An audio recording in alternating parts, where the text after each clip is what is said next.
There are plenty of examples where you're seeing a hospital scene on film or in a television series when someone who's gone through a surgical procedure is being told, "You must rest."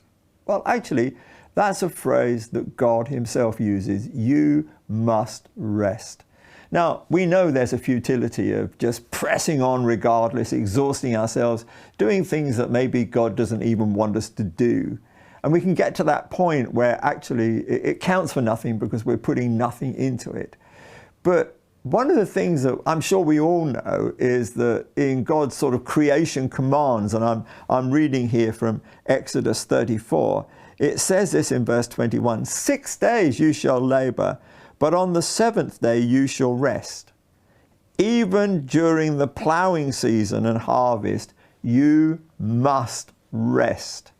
Now, I find that fascinating. I mean, the first part of the verse I know well, and like a lot of people, I do struggle at times with making sure that I keep to that 6 days day off pattern, but I know it works.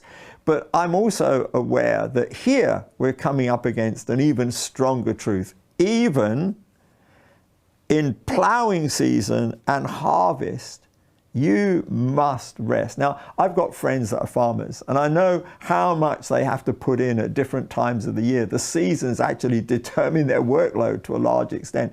And when you've got to plow, when you've got to sow, when you've got to harvest, and harvest particularly, you just want to put everything into that. But turn that around spiritually, and let's just think about in the ministry.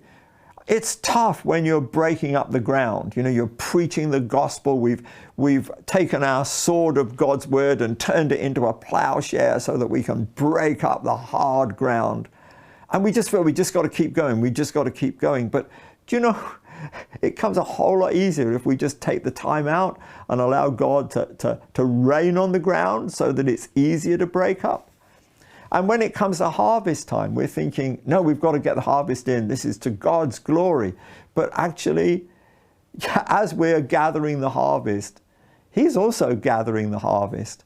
And so it's perfectly reasonable for God to speak into our situation and say, you must rest. Now, I do know that in Thessalonians, Paul has to tell the church, you must work, because if you don't work, you don't eat. But right here, God is saying, you must rest.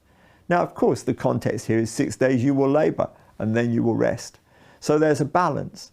But what God really wants us to do is to take him seriously.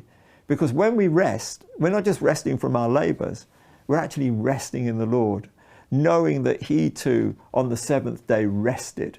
And he wants us to come into that rest where our lives not all about striving, but it's about trusting and about actually casting our burdens onto him because he cares for us. So you must rest, and I know that I must too.